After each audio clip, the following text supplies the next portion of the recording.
La más cordial bienvenida en nombre de UNAM Tucson a esta conferencia titulada La simulación de la realidad en los VFX, la ciencia e ingeniería en el cine y la animación. Agradecemos mucho que nos acompañen en esta sesión transmitida en vivo. Antes de comenzar, me gustaría compartirles que la doctora Catalina Stern no pudo acompañarnos el día de hoy por motivos de salud.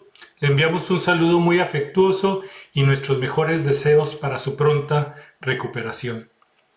El cine y la animación suelen percibirse principalmente como expresiones artísticas, mientras que disciplinas como la física, las matemáticas o la ingeniería se consideran campos completamente distintos. Sin embargo, esta separación es más aparente que real. En la práctica, la creación de mundos visuales, personajes y efectos espectaculares dependen profundamente de principios científicos y desarrollos tecnológicos avanzados. Detrás de lo que vemos en pantalla hay modelos matemáticos, simulaciones físicas y herramientas computacionales que permiten transformar ideas e imaginación en experiencias visuales, creíbles y envolventes. En este sentido, los efectos visuales o VFX representan un punto de encuentro fascinante entre la creatividad y la ciencia aplicada. Son el resultado de años de investigación y desarrollo que hacen posible que historias imaginarias cobren vida no solo en el cine, sino también en la televisión, los videojuegos o incluso en los medios digitales actuales. Y justamente para guiarnos en este recorrido entre la imaginación y su materialización a través de la ciencia, contamos hoy con un ponente cuya formación y experiencia lo convierten en la persona ideal para abordar este tema. Guillermo, es un gusto tenerte con nosotros en UNAM Tucson. Jesús Guillermo Borboya Ortiz es físico por la Facultad de Ciencias de la Universidad Nacional Autónoma de México. Actualmente se encuentra en la etapa final de la maestría en Ingeniería Mecánica con especialidad en termofluidos. Su trabajo de investigación se centra en la dinámica de fluidos, área en la que ha desarrollado una sólida experiencia en técnicas de visualización y análisis avanzado de imágenes. Actualmente aplica sus conocimientos en física y métodos numéricos al desarrollo de simulaciones de morfodinámica costera. Esta sólida formación científica, combinado con su interés por la cinematografía, ya nos va a platicar él ahorita, lo ha llevado a explorar la intersección entre la ciencia y los efectos visuales, mostrando cómo la física aplicada se convierte en un elemento fundamental detrás de lo que vemos en pantalla. Guillermo, muchas gracias por acompañarnos y te cedemos la palabra. Muchísimas gracias. Primero que nada, gracias por la invitación para poder dar esta charla. Y bueno, justo, lo primero que a mí personalmente, ay, perdón, déjenme compartir. eh, Ahora,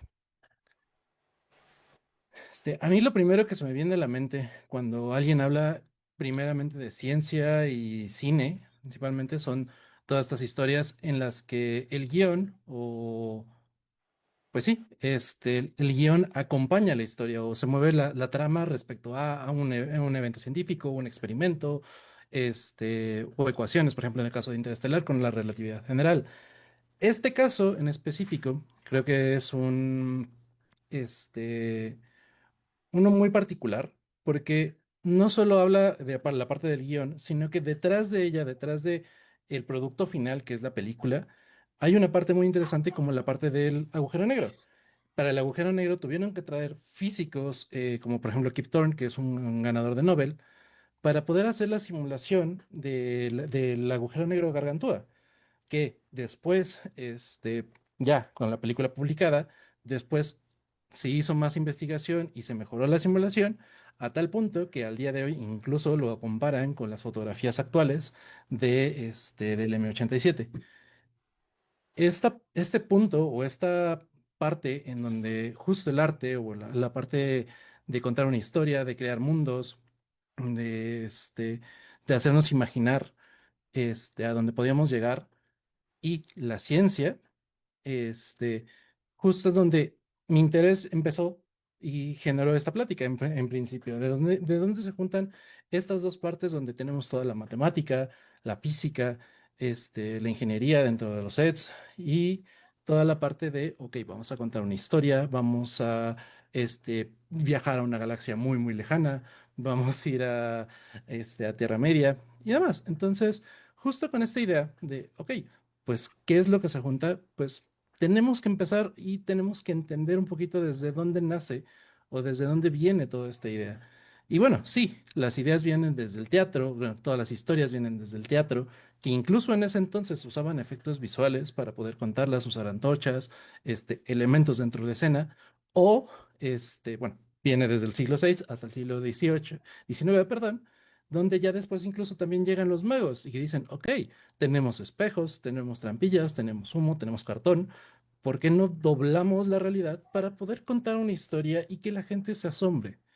Entonces tenemos todas esas bases y después llega la cámara, que ya era una forma de decir, ok, bueno, tenemos un instrumento, el que puede guardar un instante del tiempo y que con bases puras de óptica, de geometría y después con la creación de las películas fotosensibles, pues dijeron, ok, vamos a utilizar esto.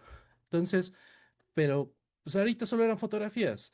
En ese momento, pues una duda muy generalizada, por ejemplo, los caballos de las carreras de caballos, una hipótesis era que los caballos siempre al correr, pues tenían un pie sobre el suelo. Edward Murbridge dijo, ok, tengo las cámaras, podemos tomar una fotografía de una carrera de un caballo, una serie de fotografías, 12 cámaras tomando en el instante correcto una fotografía y demostrar si eso realmente es cierto o no. Entonces, de esa duda de poder solucionar ese problema que, pues, al final de cuentas es algo muy científico, o sea, tenemos una hipótesis, queremos descubrirla, cuál es el experimento y cuál es el resultado. Llegamos a obtener la primera secuencia de imágenes como fue esta del carrera del caballo, donde demostraron que por lo menos en 2 cuadros, pues el caballo ni siquiera estaba tocando el suelo. Entonces, bueno, entonces vamos a contar el descubrimiento. ¿Cómo lo contamos? En ese momento y en los inicios del cine, pues justo empezó la parte del zótropo y el sopraxiscopio, que eran elementos donde ponían un disco, lo iluminaban con una bombilla y lo giraban para que se viera esa secuencia de imágenes, para que se viera animado, entre muchas comillas. Entonces, todo eso nace y llega eventualmente a los hermanos Lumière que juegan con el dispositivo que era la cámara para poder tomar múltiples fotos de una vez y solo girando una pequeña manivela. Ellos no querían contar historias, querían retratar cosas de la vida real como la llegada de un tren, pero indirectamente empezaron a crear algo. Aquí la gente, con esta película, mucha gente se espantó y salió del cine porque justo pues pensaban que los iba a arrollar. Bueno, en ese momento del teatro. Entonces, ellos no querían hacer eso. Hay mucha parte de los Lumière que justo era más una parte documental de la vida, una salida de la mina, o como dato curioso, también la primera película que mandaron a sus representantes para toda la primera película en México de Porfirio Díaz. Pero los primeros efectos ya visuales y con todas estas ideas que venían desde el teatro, desde los magos, llega George Méliès, perdón, a hacer esta película de Robert Houdin como homenaje. Él era un mago y quería llevar todos esos trucos de magia utilizando estas nuevas herramientas, utilizando todas estas eh, cosas que decían, ok, pues puedo hacer algo más allá que solo pues grabar gente saliendo de la mina. Entonces, ¿cómo fue su idea de, ok, qué tal si grabo 2 veces una misma escena y después agarro, corto y cambio algún elemento, cambio alguna parte y empiezo a recortar y hacer efectos donde, por ejemplo, ahorita ya desapareció una persona? ¿Qué tal si aparece ahora un esqueleto? Entonces, todo ese tipo de cosas fue un uso creativo del mismo dispositivo para poder solucionar ese tipo de problemas. Que aquí ya hablamos de un aparecer y desaparecer objetos. Ahora queremos contar historias. Alice Goy llega a ser la madre del cine actual porque ella ya empieza a decir, ok, vamos a contar una historia, vamos a hacer de esto algo que podamos generar ingresos y demás. La época no le ayudó mucho, pero aún así hizo muchísimo trabajo y fue contemporánea de Méliès, donde directamente incluso llega a decir, ok, vamos a llevar el color a, este, a estas fotografías que normalmente eran en blanco y negro. ¿Qué hacía ella? Directamente coloreaba todos los acetatos para después proyectarlos y que se vieran en colores. Entonces, fueron muchas horas que por lo menos Alice Goy hizo y justo en el uso creativo de la cámara, pues también usaron otras cosas como la doble exposición, los usos de maquillaje y fueron revolucionando poco a poco todo lo que fue el cine en ese momento. Hasta que, bueno, como era el uso creativo de la cámara y de justo una manivela, ¿qué pasa si en vez de tomar una secuencia corrida, pues voy pausando poco a poco las fotografías? Y eso hizo justo Segundo de Chomón, por ejemplo, en esta película del teleeléctrico, donde iba empezando una secuencia normal, común, pero la idea es de que el hotel acomodaba las cosas solito. O sea, él tenía pura magia, era un elemento, y hacía que los objetos se movieran solitos. ¿Cómo lo hacía? Pues justo era parando la manivela, tomando la foto, moviendo el objeto, tomando la siguiente foto y así continuamente hasta tener una animación completa. Ahí está el momento en el que se para el cuadro y justo todo esto se empieza a mover, todo esto sale y las cosas se empiezan a acomodar solitas. Fue el inicio del stop motion tal cual y con lo conocemos ahora. Películas como King Kong, donde ya era un personaje hecho y derecho, el, hecho con stop motion, Jason y los Argonautas, donde ya había más una interacción entre cosas con stop motion, que eran los esqueletos, y actores reales, entonces tenías esa interacción. Y nos ha quedado aquí, hasta el día de hoy tenemos películas como Soy Frankelda, una producción completamente mexicana de stop motion. Entonces, nos ha quedado aquí todas estas técnicas, siguen utilizándose desde la base, desde ese entonces. Otra parte o otra herramienta que se creó en ese momento fue el rotoscopio, que fue utilizado mucho en la animación. Justo el hecho de que pudieran grabar dibujo por dibujo, línea por línea, después ponerle un fondo y hacer películas como las de Betty Boop, eh, Mickey Mouse con Walt Disney y todas estas, o por ejemplo en este caso que estamos viendo cómo van dibujando cuadro a cuadro, pues todo al payaso y después va interactuando incluso con el que lo está dibujando, pues es un uso creativo de estas herramientas y un uso técnico de, ok, ya sé cómo funciona y cómo puedo jugar con ello para pues doblar la realidad y que estas cosas interactúen. También la animación tomando referencias de mismos videos, como por ejemplo en este caso de Alicia en las País de las Maravillas, donde tenían la referencia del video y hacían la calca para poder animar eso o tener la misma fluidez de animación en ese momento. Pero no se ha quedado aquí, como dije.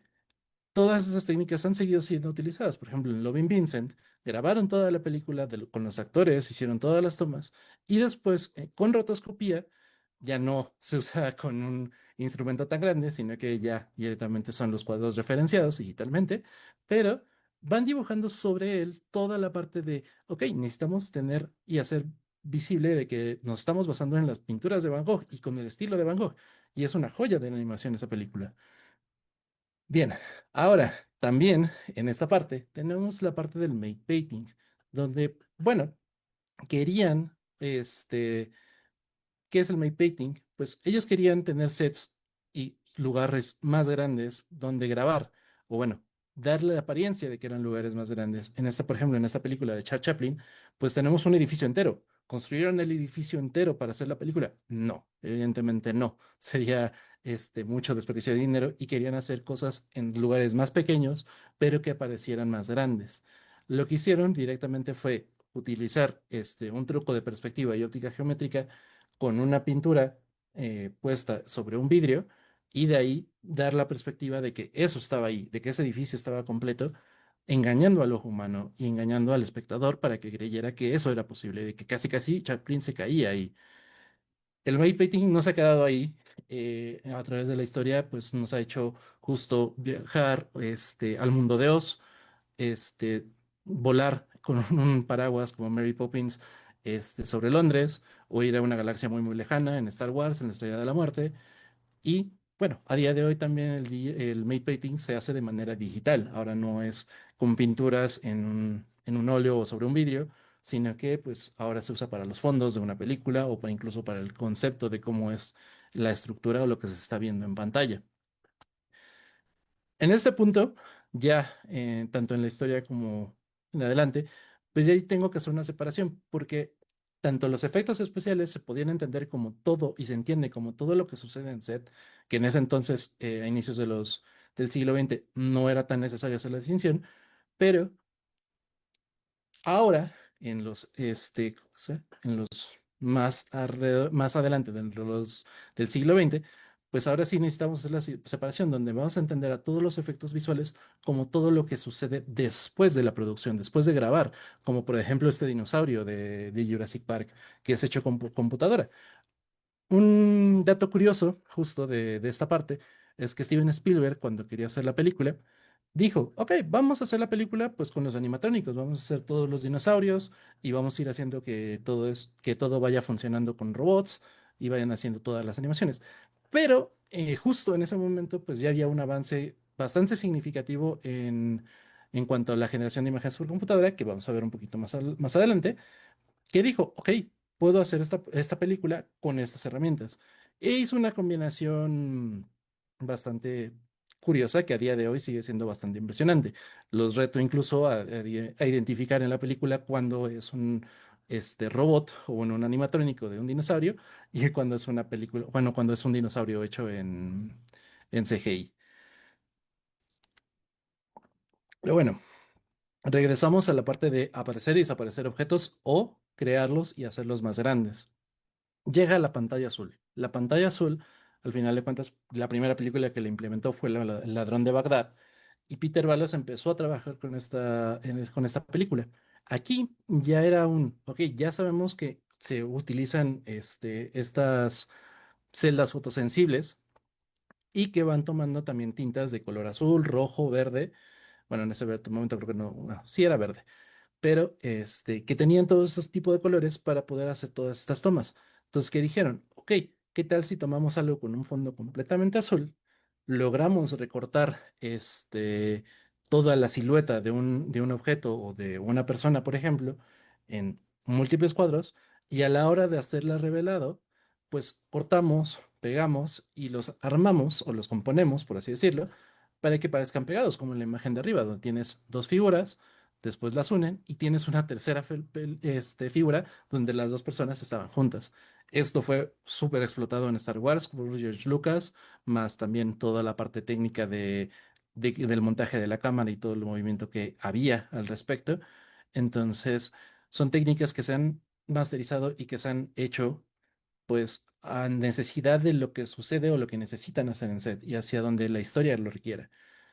La pantalla azul no se ha quedado ahí a día de hoy.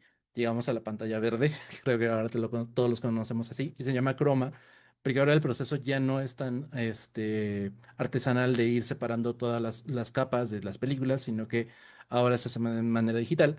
Entonces tomas un color o el color del fondo y lo retiras directamente de toda la escena con con las herramientas digitales. Se hace en color verde porque es el color bueno, es la longitud de onda con la que, uno, somos más sensibles nosotros para ver. Incluso las cámaras tienen más sensibilidad o están calibradas para ese color, para que tengamos más detalle de ese tipo de cosas. Al final de cuentas, no deja de ser que la luz, al final de cuentas, tiene varias componentes y tenemos las longitudes de ondas diferentes. Entonces, de esta manera podemos retirar todo, el fondo y poner lo que nosotros queramos.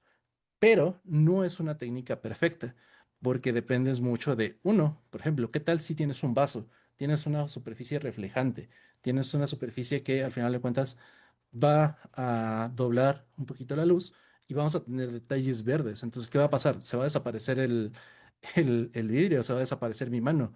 Si eres rubio o tienes el pelo muy rubio, también te vas a desaparecer porque, o bueno, se te van a desaparecer ciertos mechones.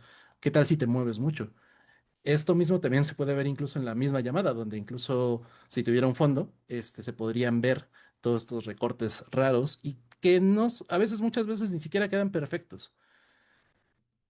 Esto específicamente en 1964 no fue un problema porque justo entendiendo el comportamiento de la luz, Petro Valos, perdón, dijo, ok, ¿qué tal si en vez, como la idea es, tenemos los recortes de la luz y ponemos un foco de una longitud nada más de onda, que sería la lámpara de vapor de sodio, y de esa tomamos un divisor de haz, que al final de cuentas es un cristal que separa las longitudes de onda, o en específico que estaba calibrado para que separara la longitud de onda de vapor de sodio, de tal manera que todo el fondo lo pudiéramos retirar con una cámara nada más, y en el otra tuviéramos toda la grabación perfecta de lo que queríamos hacer. Y aquí estamos jugando con Mate Painting, la animación, y aparte esta técnica nueva. El fondo no era un fondo pintado nada más.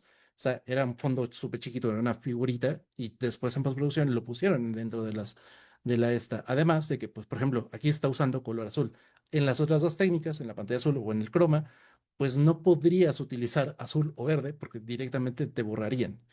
Entonces, si bien esta técnica funciona muy bien, el problema es que no todo el mundo la puede utilizar porque está patentada. Entonces, estamos un poquito limitados en eso a menos de que trabajemos para Disney. Pero ni siquiera para Disney es una limitante eso, porque, por ejemplo, en series de Mandalorian, ellos ya tienen mucho dinero y pueden hacer una construcción entera de un set con pantallas LED y tener fondos digitales, los cuales van proyectando y pueden grabar como casi casi como si ya fuera en directo. No hay tanto problema. O con el uso de las nuevas tecnologías como las redes neuronales, pues ustedes pueden entrenar una red neuronal que haga los recortes perfectos. Justo lo que hicieron los chicos de Corridor Crew, que es un canal de YouTube de efectos visuales, que hicieron todos estos cortes. De hecho, ahí se ve el vaso de vidrio con agua que directamente está perfectamente cortado para que tú lo puedas poner con otro fondo y no haya ningún problema. El movimiento extremo de la cámara, el pelo rubio directamente de él, y ahorita va a ser una cosa súper exagerada, pero incluso ahí todavía no es perfecto. Hay momentos incluso donde se borra alguna que otra cosa. Entonces son desarrollos que actualmente están vigentes y siguen siendo problemas que venían desde 1960. Entonces, seguimos con ellos. Disculpita. Pero bueno, vamos a llegar directamente ya a la era del CGI. Vamos a partir ahora sí con todos estos estudios que ahora sí salen a partir de las películas que se quieren crear, Industrial Light and Magic con George Lucas y todas las películas de Star Wars, ImageWorks, Pixar, que hace la primera película generada y por imágenes de computadora que fue Toy Story, Weta en PC y demás, todos los estudios van haciendo sus propias películas y pues justo como se ve en el video, pues la animación era rudimentaria, tenían que ir cambiando por numeritos y por la matriz de cada posición de cada personaje, cada movimiento de todos los personajes. Entonces era un problema muy grande, pero se logró hacer una película al respecto de eso, sabiendo solo controlar este tipo de elementos. Pero bueno, llegamos ochentas, noventas, creo que ya muchos tenemos alguna película favorita en esta época, y que yo podría sentarme aquí a platicarles sobre cualquier película en esta era y detenernos a hablar de, ok, cómo se hizo la película de Terminator, cómo se hizo la película de, de It, o, bueno, ya no solo se queda en la parte del cine, sino que también entra en las partes ya bueno, ya tenemos televisión, ya tenemos videoclips, donde empiezan a utilizar estas técnicas, intentan recrearlas para pues tener mejor control o crear más historias al respecto. También llegan los 2000 es, con toda la actualidad y decimos, ok, pues ya no va a haber más. Entra también pasamos de la época de lo analógico de grabar con celdas fotosensibles a ya usar fotografía digital directamente con todas estas. Pero de todas estas películas hay una que sobresale de todas ellas, ya que tuvieron que resolver un problema para poder incluso pensar en grabarla. Y esa fue el bullet time en la película de Matrix. Justo hablando de simulaciones, esta película tuvo que primero pensar en que esta escena, que es la de cuando Trinity da una patada o cuando Neo esquiva unas balas, son de cámara lenta, entonces tenían que solucionar el problema de eso. ¿Y cómo lo hicieron? Pues al final de cuentas hicieron un sistema en que sincronizaron un montón de cámaras para que tomaran fotografías en círculo, como se ve ahí, y que de un mismo instante tuviéramos una secuencia de imágenes, aunque sea lenta. No es muy diferente a lo que pensamos o lo que traíamos desde la foto de las fotos del caballo. Entonces, esta pues, fue un parteaguas también en efectos visuales para poder decir, ok, vamos a poder hacer más cosas. Incluso aquí teníamos que reconstruir todo un escenario de donde se iba a realizar toda la película y jugar con toda esta idea de, bueno, simulación de la vida real y la vida real. Entonces, es un poquito gracioso esa parte. Pero bueno, justo hablando de simulaciones, vamos a hablar sobre las simulaciones dentro de una película. Al final de cuentas, vamos a simular como que somos alguien de, pues algún director técnico, alguna persona de un director de alguna película, y vamos a ver en qué procesos justo estas técnicas o la parte más técnica de estos procesos se ven involucrados para hacer como un pequeño seguimiento de toda esta idea. Y bueno, tenemos la creación de personajes, de pues qué es lo que vamos a hacer, quiénes van a ser, incluso los escenarios que se van a mover. Este personaje se tiene que mover directamente, entonces le tienes que dar un esqueleto, le tienes que dar un movimiento, también tiene sus propios elementos con su propia ropa, su propio pelo. Tienes que desarrollar herramientas para que todo esto sirva, pueda funcionar, no solo desde la parte de, bueno, ya lo grabaron, hicieron el departamento de efectos especiales, no, lo vamos a hacer desde la parte de computación, de toda la parte de generación de imágenes por computadora. Luego tienes, eh, ahora sí, ya aplicado los efectos visuales y las multitudes bueno, por ejemplo, tienes que poner eso en un estadio con muchísima gente, entonces también tienes que poner multitudes, tienes que hacer que el escenario esté vivo. Y al final de cuentas también tenemos la iluminación, la composición y el render, que, bueno, esto, si bien parece que es una secuencia de punto A a punto B, la realidad es que no. La realidad es que no es un proceso lineal. Son todos estos departamentos que se van comunicando y pasando información entre ellos para pues solucionar los problemas que les vayan sucediendo conforme a la película o a la historia que quieran contar. Y entonces, pues bueno, nosotros por medios de la exposición, pues vamos a hablar sobre justo la creación del personaje. ¿Cómo, cómo empezamos? ¿Desde dónde? ¿Desde quién? ¿Cuándo? ¿Dónde? ¿Cuál es mi personaje? Entonces, partimos desde toda esta parte o esta idea del concept art, que esa sí es una parte muy artística, de decir, ok, mi personaje, en este caso, por ejemplo, de la película de Elementals, mi personaje es de agua, en una era medianamente moderna, en una ciudad en la que todos son elementos, que unos de fuego, que unos de tierra, que unos de aire, estos de agua y más. Entonces, pues vamos a tener que crearlo. Vamos a tener que crearlo parte de ok, tenemos que ponerlo en un entorno 3D en el cual podamos entenderlo. Y de manera matemática y de manera física, pues al final de cuentas lo podemos entender como, pues, ok, son puntos, aristas y polígonos que están unidos bajo ciertas transformaciones geométricas para obtener el resultado del personaje. Ahí no le estamos metiendo todavía este movimiento, no estamos pensando en nada. Directamente eso es, este es el personaje con estas características y así es como se ve. Ya de ahí, si alguna vez, por ejemplo, han trabajado con, bueno, seguramente sí, con prismas en la vida real, cuando tienes en la primaria, por ejemplo, que tienes estos cubos que tienes que recortar, doblar y pegar para que se vuelvan justo eso, cubos este, tienes una transformación de algo 2D a un plano 3D. Y eso no deja de ser ok, tienes un plano y una malla 3D. Entonces, este tipo de herramientas se siguen utilizando y son transformaciones geométricas que parten de uno del otro y que son muy útiles. ¿Por qué? Porque nos ayudan incluso a texturizar, a darle esos detalles específicos. Por ejemplo, si la ropa del personaje tiene un cierto detalle, si le tengo que dar más textura a cierta zona, si tiene algún detalle así como de, no, pues es que tiene una cicatriz en tal lado pues ayuda justo a identificar en dónde puede ir la cicatriz y ponerlo esto. Y que la parte de texturizado tampoco se queda muy atrás en la parte de desarrollo de herramientas matemáticas, porque justo luego necesitan, ok, mi textura tiene que reflejarse la luz, tiene que ver qué material se va a utilizar, tiene que reflejar de tal manera, tiene que verse de tal forma. Los principales programas que se utilizan para hacer este tipo de cosas, de herramientas, pues tenemos a Blender, ZBrush, pero vamos a ver un poquito más adelante que cualquier programa de 3D funciona de la misma tiene las mismas características. Eh, el modelado 3D no se queda solo en vamos a hacer figuritas, este, pues creativamente, sino que también podemos usar matemáticas para poder crearlas. Por ejemplo, en el modelado con Dynamesh, que podemos partir de una esfera a directamente el rostro de una persona, casi casi como si lo esculpiéramos, pero a partir de solo ir deformando ciertas secciones de la misma esfera. No es lo mismo que pasar de un toro a una taza. Entonces, como dato, el modelado 3D no solo se queda en los personajes, sino también se modela los entornos, se busca que tengas, por ejemplo, los props que se utilicen o los que se vayan a utilizar, con los que se van a hacer las tomas y demás.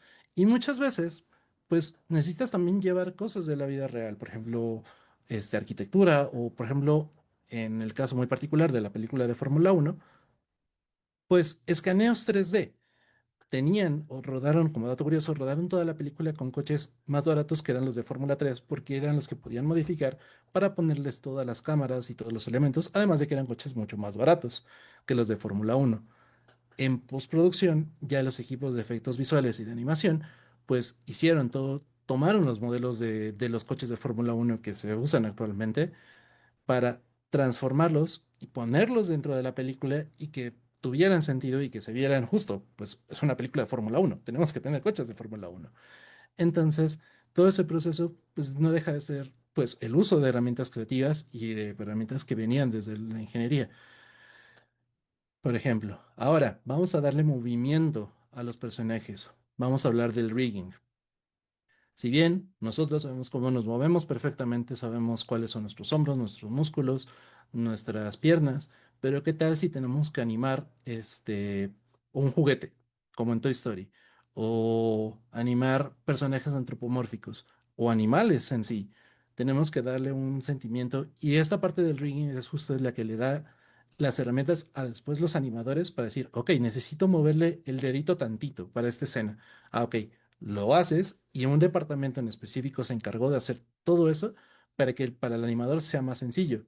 Ahora, no solo se queda en darle huesitos a las personas con el rigging, sino que también entra la parte de simulación anatómica, de ponerle esqueleto, de ponerle músculos, de ver cómo se mueven esos músculos y ir pasando las capas de densidad entre capa y capa para tener pues ahora sí, una representación virtual de algo real, como por ejemplo en este caballo, o en películas como El planeta de los simios, donde tenías movimientos de todos estos animales en primer plano.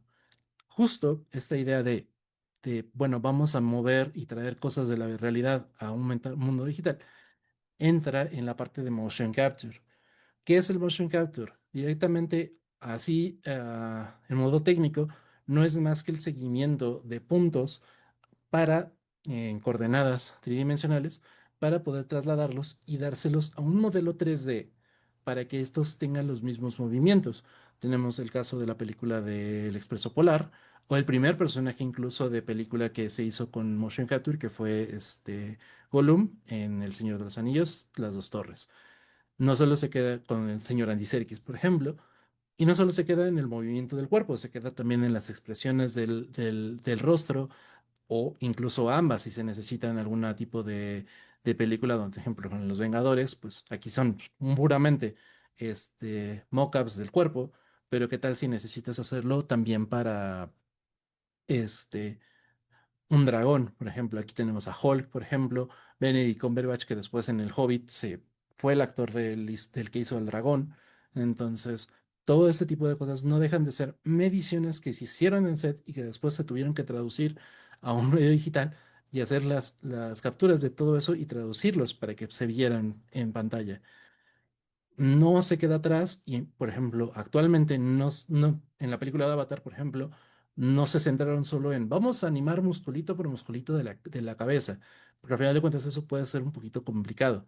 Vamos a entender justo las aristas y todos los hilitos que se van conectando entre el mismo rostro y vamos a entrenar una red neuronal para poder entender esos movimientos y que esos mismos movimientos los pueda traducir a otro sistema, pasando del rostro de una persona al rostro de un alienígena.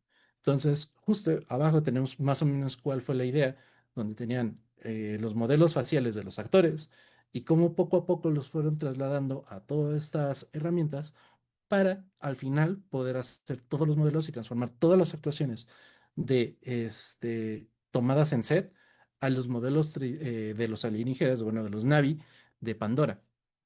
Otra cosa curiosa de esta técnica es que midieron no solo los puntos o hicieron el seguimiento de los puntos, sino que también midieron profundidades, porque no solo grabaron con una cámara, grabaron con dos. Entonces lograron tener profundidad de la cámara y lograron hacer medidas y mediciones, perdón, mediciones directas de las profundidades de las personas, como se ve en pantalla.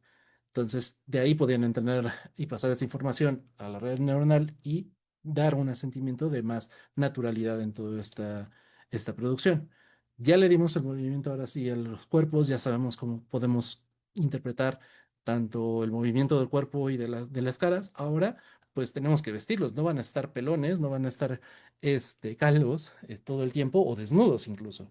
Entonces, también si tenemos que darles ciertos efectos a los personajes, entra el departamento de Character Effects, que directamente es eso. ¿Cómo partimos toda la parte de físicas de, ahora sí que de las que tenemos de ley de Hooke, aplicadas dentro de una tela, que son, al final de cuentas, dentro de una malla, pues todos los momentos o en los movimientos en los que se van compartiendo, son simulaciones que se tienen que compartir. En el caso del video de la izquierda, pues tienes todos los movimientos sutiles donde se tienen que calcular justo en dónde se van a hacer los dobleces de la ropa, también para que no se rompa la misma malla que se está utilizando. Entonces, de ahí, pues ya puedes tener simulaciones de ropa técnicamente realistas. Y después también tienes la parte de el pelo. Por ejemplo, yo tuve el pelo rizado mucho tiempo, lo tenía así como se ve en la imagen de la derecha. Y puedo dar fe de que eso se ve bastante acercado a lo que me pasaba a mí en la realidad. Entonces, también la simulación de los pelos, de toda la parte de, ok, tiene un pelo lacio, tiene pelo rizado, también tiene una cierta caracterización. O peor aún, ¿qué tal si nos metemos dentro del agua y tenemos que hacer la simulación del pelo de esa parte? Entonces, ok, ya tenemos muchos problemas, muchas situaciones que tenemos que resolver. ¿Cómo lo resolvemos? Ok, llamamos al departamento de desarrollo de herramientas. Vale. En específico, ¿qué tal si, bueno, vamos a tener una película con mucho fuego, con muchos efectos visuales, mucho caos y demás, pero al final de cuentas, pues no lo podemos hacer, no lo podemos grabar directamente, podría ser riesgoso para la producción y más si lo tengo que hacer tres, cuatro veces.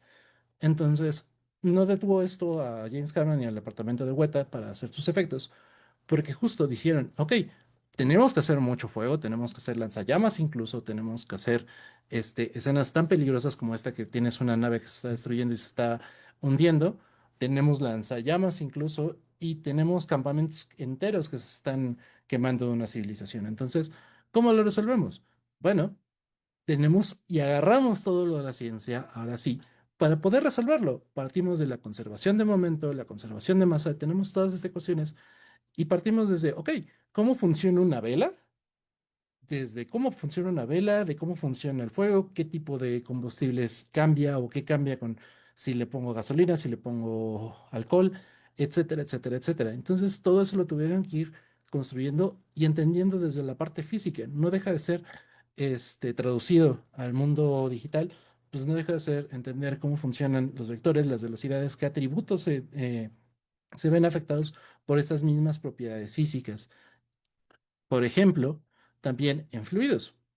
No solo tenemos aquí las ecuaciones de Navier-Stokes para poder resolver todo lo que tenga que ver con fluidos, sino que pues tenemos métodos numéricos ya implementados, por ejemplo, en el CFD, con Computational Fluid Dynamics, donde pues bueno, ya tenemos soluciones a estas ecuaciones diferenciales con métodos como rungecuta, SPH y etcétera, etcétera, que podamos aplicar a estas herramientas.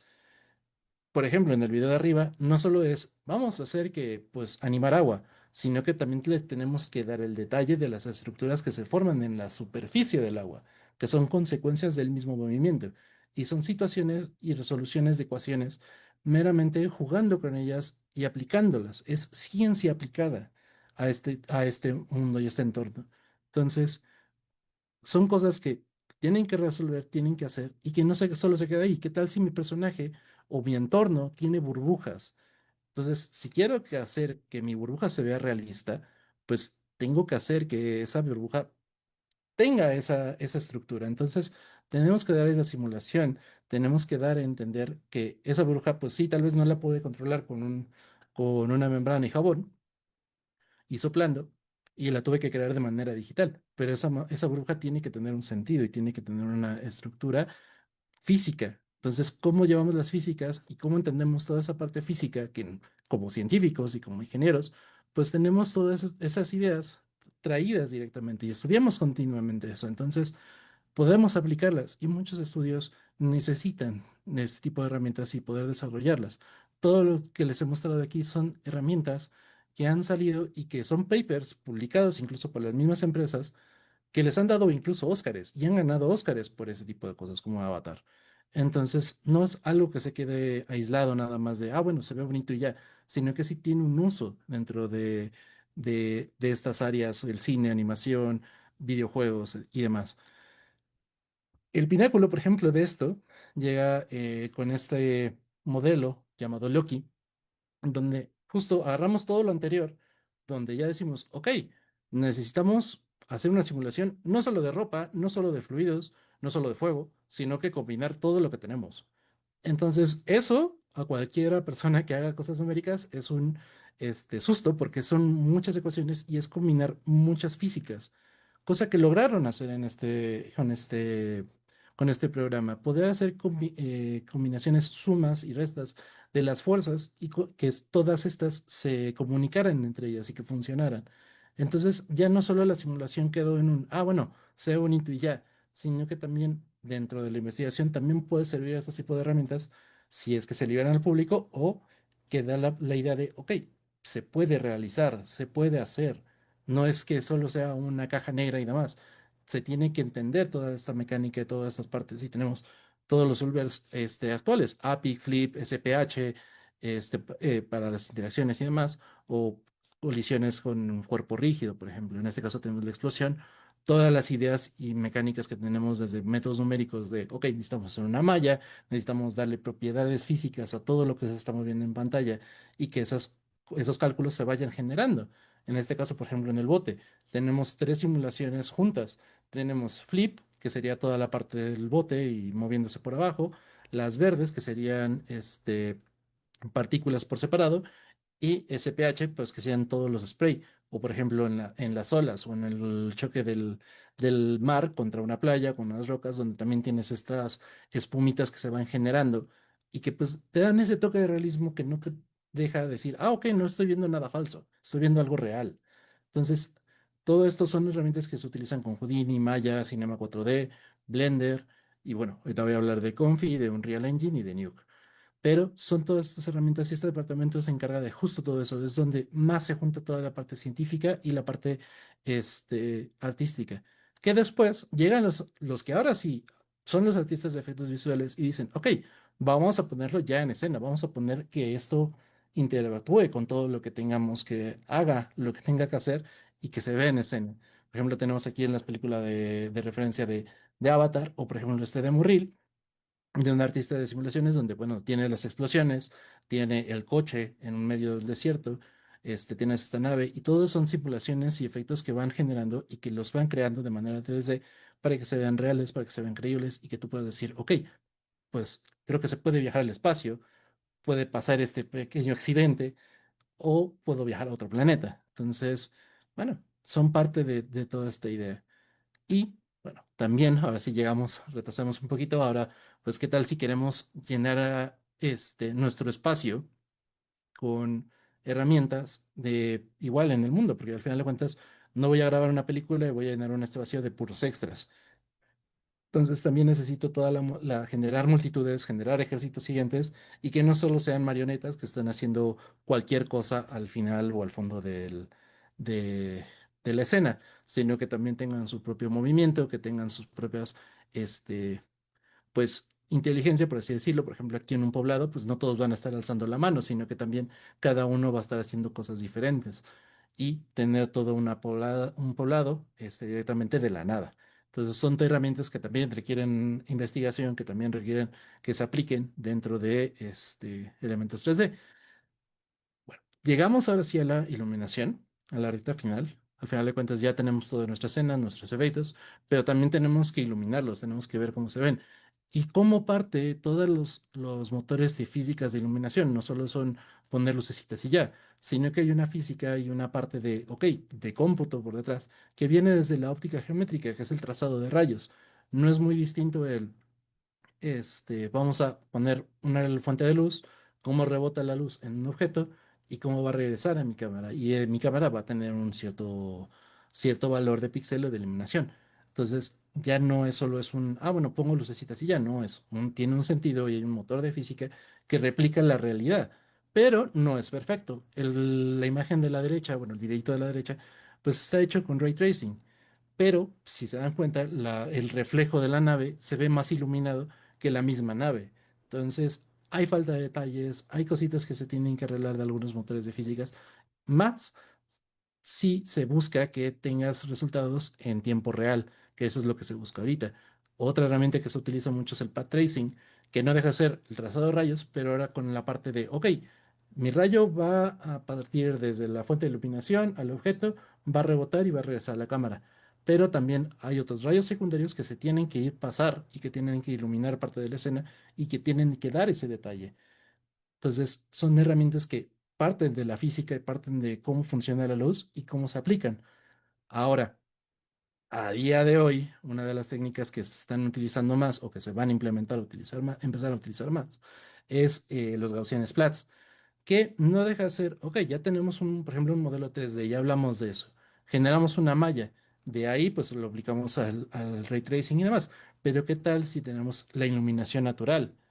Con los Gaussian Splats no dejan de ser, ok, en vez de tener píxeles en una malla, los cuales voy a rasterizar y demás para tener una iluminación, vamos a tener ahora armónicos esféricos de Gauss que nos dicen cuál es el valor de negros, digo, de grises, perdón, que voy a tener una imagen para poder separarlas y crearlas, a tal punto que podemos entrar dentro de un reflejo, como si entráramos a otra dimensión y tener todos estos detalles. Estos que se ven en pantalla son los Gaussian Splats, que son todos esos circulitos y demás. En la imagen de la derecha, por ejemplo, tenemos la fotografía de una bicicleta. Después tenemos todos estos Gaussian Splats expuestos. Se ve como si estuviera como pintada, por así decirlo, pero son solo estos armónicos esféricos aplastados, por eso se llaman splats, dentro de la imagen que nos dan los valores de grises y de iluminación. Si viéramos la imagen tal cual es, sin tanto aplastado, pues veríamos solo puntos. Y esto solo viene desde la idea de la holografía, desde la idea de cómo se forman los hologramas. Y bueno, herramientas como Confi justo ayudan para entender y hacer todo este traslado de no solo tenemos píxeles y herramientas de fotogrametría, sino que ahora sí podemos hacer un holograma entero de una ciudad o incluso, ya como idea se pueden hacer reconstrucciones reales de cosas o de objetos que no estaban ahí y darles otra iluminación o, por ejemplo, hacer nuevos Google Maps donde ahora sí podamos ver todos los elementos de un solo lugar, un paseo por cualquier otro sitio. Entonces, esta es una nueva tecnología que apenas estoy investigando y que también está padre. Y justo también soluciona la parte de este pues sí, de tener una forma de iluminación en tiempo real que podamos ver. A día de hoy los Gaussian Splats y lo pueden usar como, como tarea también, si quieren, de investigación. Pueden googlear Gaussian Splats y van a ver que pueden correr directamente estos en su ordenador, en un navegador de como Google Chrome o lo que sea, y pueden ver varios Gaussian Splats que a día de hoy se han generado y que se publican. Bueno, al final de cuentas, queremos tener un lenguaje artístico y tenemos que transformar todo esto a ya una película, una serie, un videojuego. Entonces ya llegamos a la parte de composición, donde ya entra la parte más artística de esto, de cómo enfocar, cómo componer la imagen, de cómo generar un lenguaje ya cinematográfico y al final de cuentas llegar a un render final que le puedas transmitir a tu director o incluso que llegue directamente al corte final de la película. Al final de cuentas, la ciencia no está peleada con el cine, hay mucha ciencia por detrás y no solo en la parte de guiones y en la parte de, ok, vamos a justificar una película de ciencia, sino hay mucho por detrás, hay mucho de investigación y de descubrir, de herramientas y de crear justo toda esta magia por detrás. Ya vimos justo iluminación, simulación, toda la parte de las ropas y demás, que vamos, Avatar acaba de ganar un Oscar hace poco, entonces toda esta investigación y aparte se hacen premios justo de los efectos visuales por atrás, que justo celebran toda esta parte técnica de cómo se solucionaron estos problemas. Y bueno, como idea también, al final de cuentas no dejamos de estar en un momento en el que tenemos pues sí, tenemos factores o bueno, herramientas actuales en ese momento de transición, por así decirlo, en el que no dejan, digamos, no retiran lo que ya está hecho, sino que llegan a sumarse a toda esta idea y toda esta parte. Bueno, como idea, pues si puedo entrar al mundo de la ciencia, animación, videojuegos con una carrera de ciencias, la respuesta es sí. Al final de cuentas, el límite es la imaginación. Muchas gracias.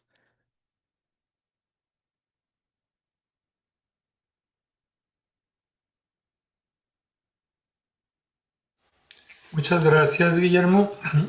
Tenemos algunas preguntas. Vamos a abrir una sesión de preguntas y respuestas. La primera pregunta es cómo las nuevas tecnologías como la inteligencia artificial de imagen y video afecta o entra en este mundo de los VFX. Bien, pues justo con estas, por ejemplo, la inteligencia generativa que al final de cuentas crean imágenes y buscan pues solo a partir de métodos algorítmicos y que no se resuman más a más matemáticas, generar imágenes, pues al final de cuentas muchos de estos no entran o bueno, no se tiene el control del resultado final. Y muchas veces en efectos visuales y por lo menos en producciones, pues lo que se busca es tener control de lo que se está haciendo herramientas como ComfyUI, que son justo de herramientas que permiten utilizar todos estos algoritmos de imágenes para que se genere una tercera imagen, pero que puedas tener el control artístico del final, pues suman más que restan y justo se están ayudando a implementar a nuevas tecnologías o todas esas nuevas tecnologías para que no solo sea bueno, vamos a hacer cualquier imagen de prompt, de quiero una imagen de un gatito bailando, a algo que ya se pueda utilizar en una película o que se pueda utilizar dentro de un set. Y no es algo que esté por separado, sino que se está empezando a implementar y a tener el control de esto para justo en los efectos visuales, de que puedan dar más detalles de una manera un poquito más sencilla o más rápida. Muy bien. Tenemos otra pregunta que dice, ¿cuáles son las mayores dificultades técnicas en las simulaciones de física como fluidos? Eh, Principalmente el tiempo de cómputo. Creo que, por lo menos de manera rápida, es justo el tiempo de cómputo lo que más causa problemas en las simulaciones, porque no dejan de ser de, bueno, voy a hacer mi simulación y puede que tarde tanto un día, 32 horas o lo que sea, porque se tienen que hacer, pues, justo muchos cálculos de cosas muy chiquitas y de interacciones que son muy pequeñas. O sea, nosotros vemos, por ejemplo, aquí el agua no solo es que se esté viendo la simulación de la superficie del agua, sino que se estás viendo todo lo que hay por debajo, que se está comunicando entre ellas y todos esos cálculos son muy chiquitos y que se tienen que tener cuidados, porque incluso si no, la misma simulación puede explotar y puede darte valores numéricos que no son reales o que no se pueden acercar a la realidad. Entonces, ese es la principal problema de lo físico y ya directamente más entrando en la física es que justo son métodos numéricos, no es la realidad en sí. Entonces, pues se tiene que buscar la forma. El objetivo aquí es muy diferente. En cine, pues no buscas exactitud numérica, buscas que se vea real y que se vea natural, que pueda engañar al ojo humano. Entonces, son de esas pequeñas cositas que se están trabajando o que se busca trabajar en esta área. Muy bien. Ah, tenemos una pregunta que dice, ¿qué suele ser más difícil de simular en este tipo de producciones? ¿El agua, el fuego, el humo? ¿Cuál de ellas? En general, creo que la combinación de ellas creo que es lo más difícil. Porque a día de hoy, pues hay muchos solvers y muchas formas de hacer fuego, de hacer agua, de hacer humo. Hay varios solucionadores, varios solvers para ellos, unos mejores que otros o unos más rápidos que otros, pero justo hacer la combinación de estos, de que se puedan combinar todas estas herramientas en una sola, es lo más complicado. Lo de más difícil en producciones es justo dar esa sensación. Además de que, pues al final de cuentas, estás cronometrado bajo tiempo, te están pidiendo entregas, te piden que tu shot o tu escena, pues quede lo suficientemente rápido para que alguien más pueda seguir trabajando en ella. Entonces, eso es lo más complicado de simular, aparte de que, pues, muchas veces, desde la parte de artistas, pues no se meten a la parte de físicas. Es decir, directamente aquí está el solucionador, aquí está la herramienta, no te metas con ella y pues trabaja con ella como puedas. Entonces, justo esta idea donde se junta la parte física de entender cómo funciona y cómo puedes obtener un mejor resultado solo a partir de la simulación, pues es como se va jugando. Entonces, es una respuesta, una pregunta un poquito complicada porque justo depende de las necesidades que se quieran requerir en el cine o de la escena en sí y de la estética o de incluso de la parte artística. Por lo que vemos, esto pues es muy complejo, y hay mucha ciencia atrás de ello. Para alguien para algún ingeniero, para algún profesionista que quiera empezar a meterse en este mundo del VFX, ¿qué le recomendarías que hiciera primero? ¿Qué estudiaría primero? ¿Cuáles serían los primeros pasos? Pues si ya estás en una carrera de ingeniería o de física para esta parte, sí te recomendaría aprender cómo funcionan los programas de inicio. Si tienes ya la parte de física y como tal, y lo voy a citar tal cual me lo dijo alguien que trabaja en la industria y que pues justo pues se dedica a esto, que es yo como físico, tú como ingeniero ya sabes cómo funcionan las físicas o cómo funcionan todos estos cálculos o cómo puedes trabajar en ellos. Te falta la parte de, ok, darle un sentido artístico, darle un fin a, a toda esta parte matemática para que funcione en cine. Entonces, te invitaría o lo invitaría justo a aprender los programas como Houdini, Blender, que son de uso libre para poder entrarle poco a poco a entender cómo funcionan, porque no deja ser muy distinto a, ok, tenemos vectores, tenemos puntos, tenemos atributos, tenemos velocidades, tenemos aceleraciones, entonces es meterse de lleno a estos programas, entender cómo funcionan y hacer sus propias simulaciones o sus propios ejemplos. No, ahora sí que es meramente curiosidad. Así yo empecé, entonces, esa es la parte. Y si ya directamente dices, ok, vale, quiero meterme de lleno en esto y desde la parte también artística, pues tienes carreras también de efectos visuales, tienes muchos cursos en línea, tienes mucho material allá afuera que justo está para eso, para que pues más gente se pueda animar a entrarle a esta parte de animación, efectos visuales, cine, videojuegos y que sea aplicado a lo que pues a uno le guste. No solo se queda en ecuaciones, sino que aquí pues llevas a un resultado bonito. Muy bien. Nuestro asesor técnico, a Mauricio, está aquí con nosotros y él también tenía algunas preguntas. Sí, yo tenía unas dudas y bueno, aprovechando esta pregunta que hizo el doctor Arnoldo, es ¿tú qué le recomiendas en una situación completamente al revés, en las que es una persona artística que entró a este mundo quizás como modelando props, personajes, quizás haciendo animaciones simples, ¿no? Y quiere dar el Mm, salto a los VFX. Y obviamente no entiende nada de esto de las ecuaciones, la física. Ahí, ¿qué le recomendarías? Pues sí recomendaría irse manchando un poquito las manos. Sé que parece un mundo sumamente distinto o muy complejos, pero si te fijas bien en las herramientas o si entiendes bien las herramientas desde la parte artística, desde, ok, necesito mover este personaje y sí, tal vez lo hago manual, pero por detrás incluso se ven cómo se mueven los numeritos. Puedes irte fijando en, ok, si yo muevo esto, ¿qué se mueve dentro de mis datos o dentro de los mismos controles que yo te voy teniendo? Y de ahí partir, porque mucha gente, incluso de los que trabajan en eso, en esta industria, pues entienden cómo funcionan. De una u otra manera. Y son bastante, bueno, por lo menos Blender es bastante amigable justo para ir entendiendo un poquito, por ejemplo, la parte de programación de Geometry Nodes, que sería como la parte inicial, donde yo entraría por esa parte.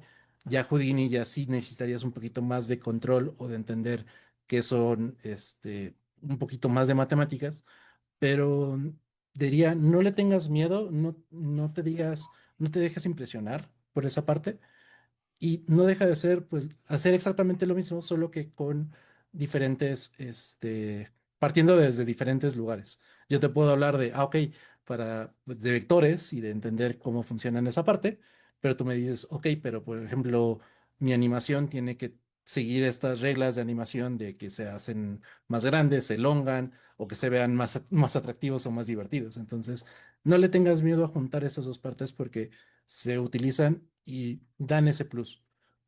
Sobre todo si eres animador también, creo que te ayuda mucho el entender cómo funciona la realidad o incluso ver la misma realidad y poder traspasarla a la pantalla con los mismos programas.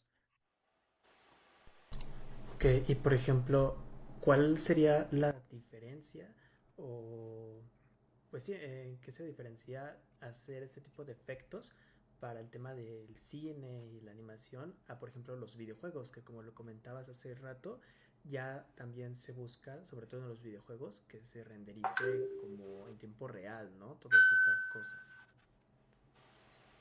Pues en videojuegos, la diferencia es que al final de cuentas no estás, bueno, aparte de que sí tienes cinemáticas y que, bueno, dependiendo del tipo de videojuego, pues tienes una historia que seguir y demás, pero si estás jugando, pues también tienes ecuaciones de ray tracing, se está viendo todo o cargando y haciendo todo al mismo tiempo, mientras tú mueves el joystick o le das el botón para que se mueva el personaje, pues también están pasando todo este tipo de cosas, desde animaciones como personajes hasta interacciones con el mundo. O sea, sí hay una parte donde se juntan estas partes y donde por lo menos optimizar y hacer justo trucos, un poquito de computación para que puedan ser más útiles o por lo menos puedas tener más detalles y demás dentro de un videojuego, pues te da más ese extra y no solo se queda en el cine o en la animación, donde al final de cuentas tienes un producto final. Aquí tienes algo que está interactuando constantemente en el tiempo y que está haciendo cálculos constantes, desde cómo te mueves, hacia dónde te mueves, con qué estás colisionando, cuáles son ese tipo de cosas. Y al final de cuentas son los detalles, y creo que lo adjunto a a toda la plática, los detalles son muy preciados en esta industria, tanto en cine, en videojuegos y en animación. Tener preciso detalle sobre ese tipo de cosas da ese extra que dices, ok, lo que estoy viendo o lo que estoy jugando me hace sentir dentro de él. Es inmersivo, al final de cuentas. Y eso creo que se busca dentro de los videojuegos.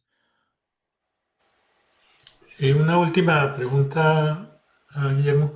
¿Cuántas horas a la semana le dedicas a aprender? Porque me dices que es mucho autodidacta, ¿no? Lo que has hecho para estudiar esto, para investigar sobre esto. Pues ahorita no mucho porque estoy ubicado, un poquito ocupado con la tesis, pero sí trato de, por ejemplo, de ponerme retos, de decir, ok, pues quiero hacer la simulación de un río, por ejemplo, por decir algo, pero esa simulación de un río, tiene que tener estas características, entonces decir, solo voy a sacar eso pues ya al final de cuentas tiene un cierto tiempo de investigación, desde desarrollo, desde, bueno, vaya a ser el mapa y demás. Y incluso como autodidacta, también podría decir que está por toda la parte de freelance, porque hay mucha parte de que tal vez no están en cine, pero hay muchos que hacen research and development desde sus casas y desde la parte freelance de, ok, necesito resolver esto y alguien necesita esta herramienta para poder resolverlo. Entonces, es un poquito de jugar con ambas y por lo menos a mí se me ha resuelto muy intuitivo justo el programa Houdini, que es con el que he estado haciendo estas cosas. O por ejemplo estos shots, por ejemplo este de la nave, yo lo hice en Blender. Entonces, sí se necesita tiempo, pero es tiempo bien invertido y que uno no lo siente al final de cuentas. Puedes estar trabajando mucho tiempo en solo una cosa y pues no, si te gusta, pues puedes perder la noción del tiempo de lo que estás haciendo. Bueno, pues después de esta muy interesante sesión de preguntas y respuestas, no nos queda más que agradecer a Guillermo por esta excelente y muy interesante presentación. Ha sido realmente enriquecedor ver cómo la ciencia y la ingeniería hacen posible dar vida a estos mundos que tanto disfrutamos en el cine y otros medios. Agradecemos también a todas y todos ustedes por acompañarnos el día de hoy. Un reconocimiento especial a Mauricio Guerrero por todo el trabajo detrás de esta sesión, la transmisión, el diseño gráfico y la difusión que hicieron posible que este evento llegara a todas y todos ustedes. Desde UNAM Tucson, muchas gracias por su participación y enviamos un saludo muy afectuoso a la doctora Catalina Stern, deseándole una pronta recuperación. Muy buenas tardes a todas y todos. Muchas gracias y gracias por la invitación.